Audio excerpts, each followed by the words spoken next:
Hello, कैसे हैं आप सब लोग। इस वीडियो में हम बात करेंगे FATF के बारे में। FATF क्या है, इसका मैं पहले आपको सबसे पहले फुल फॉर्म बता दूं। FATF को हम लोग बोलते हैं, ध्यान दीजिएगा, इसको हम लोग क्या बोलते हैं, इसको बोलते हैं फाइनेंशियल एक्शन टास्क फोर्स। ठीक, फाइनेंशियल एक्शन टास्क फोर्स क्या है उस पर हम लोग बात करेंगे। सबसे पहले इसको हम क्यों पढ़ रहे हैं वो मैं आपको बता दूं। अभी रिसेंटली ये चर्चा में है, कई सालों से चर्चा में है और अभी फिर से जो है अचानक से चर्चा में आ गई है। क्यों आ गई है उस पर हम लोग बात करते हैं। देखिए, अभी कुछ दिन पहले इसने जो है अपनी ग्रे लिस्ट जारी की और ग्रे लिस्ट में इसने पाकिस्तान को बरकरार रखा। पाकिस्तान पहले से इस लिस्ट में था, उसको उस लिस्ट में बरकरार रखा गया है। इसके साथ 3 कंट्री और इसमें शामिल किए गए हैं। अब वो 3 कंट्री क्यों हैं, क्यों उनको शामिल किया गया है, क्यों पाकिस्तान को ग्रे लिस्ट में रखा गया है, या फाइनेंशियल एक्शन टास्क फोर्स इसका काम क्या है, तमाम सारी बातों पर हम लोग क्या करेंगे, चर्चा करेंगे। तो वीडियो शुरू करने से पहले एक छोटी सी रिक्वेस्ट है, वीडियो को अगर आपको पसंद आता है तो प्लीज वीडियो को लाइक और शेयर करें, साथ ही साथ चैनल को जरूर सब्सक्राइब करें। चलिए बात करते हैं। तो देखिए, सबसे पहले मैं आपको बता दूं कि FATF क्या है। फाइनेंशियल एक्शन टास्क फोर्स जो है वो क्या है, आपकी global terror financing watch dog एक संस्था है। क्या करती है ये, उन कंट्री या उन देशों पर जो है नजर बनाए रखती है जो आतंकवाद को फंडिंग करते हैं, पैसे का दुरुपयोग करते हैं, आतंकवाद को बढ़ावा देने के लिए पैसे का इस्तेमाल करते हैं। उन देशों पर ये संस्था क्या करती है, नजर बनाए रखती है। और जो देश लगातार जो है आतंकवाद के ऊपर पैसा खत्म कर रहे हैं, आतंकवाद को बढ़ावा देने के लिए जो है फंडिंग कर रहे हैं, उन देशों को ये कंपनी क्या करती है या ये संस्था क्या करती है, अपनी ग्रे लिस्ट में सबसे पहले डालती है। जब वो ग्रे लिस्ट में डालती है तो इसका मतलब ये होता है कि वो ये बताना चाहती है उस देश को कि आप पर हम निगरानी बनाए हुए हैं और अगर आप अपनी हरकतों में सुधार नहीं कर रहे हैं, आपके द्वारा जो काम किया जा रहा है कि आतंकवाद को फंडिंग की जा रही वो नहीं बंद की गई, तो फिर हम आपको क्या कर देंगे, ब्लैक लिस्ट में डाल देंगे। जब कोई देश ग्रे लिस्ट में पड़ा होता है तो फिर क्या होता है कि उसको जो बड़ी बड़ी आपकी संस्थाएं हैं, जैसे IMF हो गया, जिसको हम इंटरनेशनल मॉनेटरी फंड के नाम से जानते हैं, अंतर्राष्ट्रीय मुद्रा कोष के नाम से जानते हैं, वर्ल्ड बैंक हो गया, या फिर आपका ADB हो गया, एशियन डेवलपमेंट हो गया, जो बड़ी बड़ी बैंकें हैं, जो अलग अलग बड़े बड़े देश हैं, वो क्या करते हैं, उन देशों को जो है वो लोन वगैरह देना बंद कर देते हैं। उनके साथ व्यापारिक रिश्ते भी अपने क्या कर लेते हैं, खत्म कर लेते हैं। इस कारण वो देश जो लगातार फंडिंग कर रहा था आतंकवाद को, वो कई सारी समस्याओं से, कई सारी वित्तीय समस्याओं से घिर जाता है। ठीक है, वित्तीय समस्याओं से घिर जाता है। तो एक मैं सिंपल सी आपको बात बताता हूं, ध्यान से सुनिएगा। सबसे पहले पाकिस्तान को इस लिस्ट में 2012 में शामिल किया गया था, डाला गया था। शामिल करना तो एक अच्छा पॉजिटिव वे में जाता है, डाला गया था। 2012 से लेकर 2015 तक पाकिस्तान इस लिस्ट में रहा।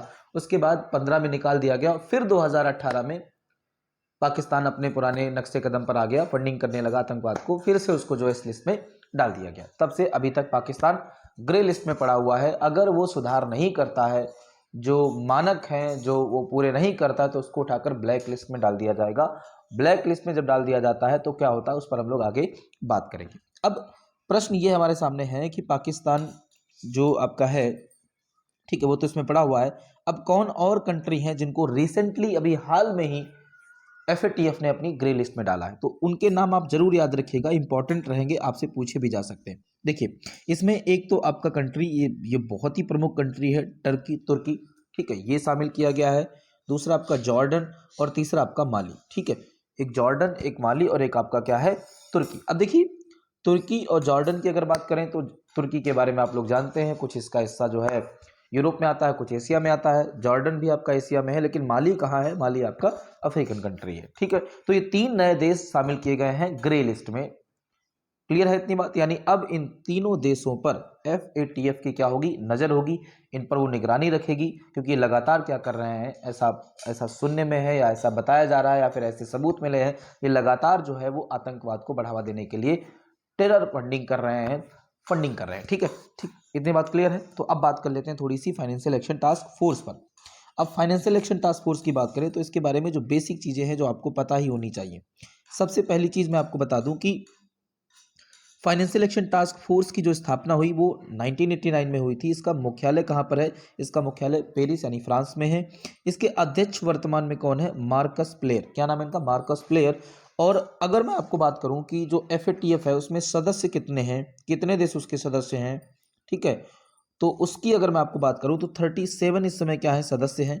और साथ ही साथ देखिए, वर्तमान में FATF 37 सदस्य क्षेत्र तथा 2 क्षेत्रीय संगठन इसमें शामिल हैं। ठीक है, एक्चुअली देश सदस्य नहीं होते हैं, सदस्य क्षेत्र इसमें होते हैं। 2 क्या है आपके क्षेत्रीय संगठन, यानी टोटल कितने हैं 37 + 2 यानी 39 हो जाएंगे। क्लियर है, याद रखिएगा। अब ये इसकी 2 प्रकार की सूचियां होती हैं मुख्य रूप से, वैसे 3 भी, ग्रीन होती है, ग्रीन का कोई मतलब नहीं है। 2 प्रकार की सूचियां होती हैं। उन 2 प्रकार की सूचियों की बात करें तो एक इसकी सूची होती है ब्लैक और एक होती है ग्रे। तो सबसे पहले बात करते हैं ब्लैक सूची की।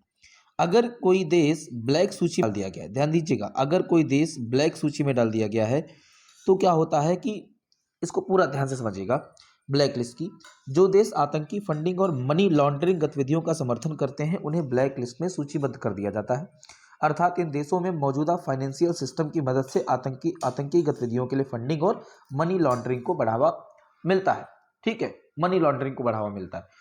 तो इन देशों को जब ब्लैक लिस्ट में डाला जाता है तो फिर इनके रास्ते बंद हो जाते हैं कि कोई भी संस्था, चाहे वो IMF हो, चाहे वर्ल्ड बैंक हो, चाहे कोई भी हो, इनको लोन या ऋण नहीं देती है।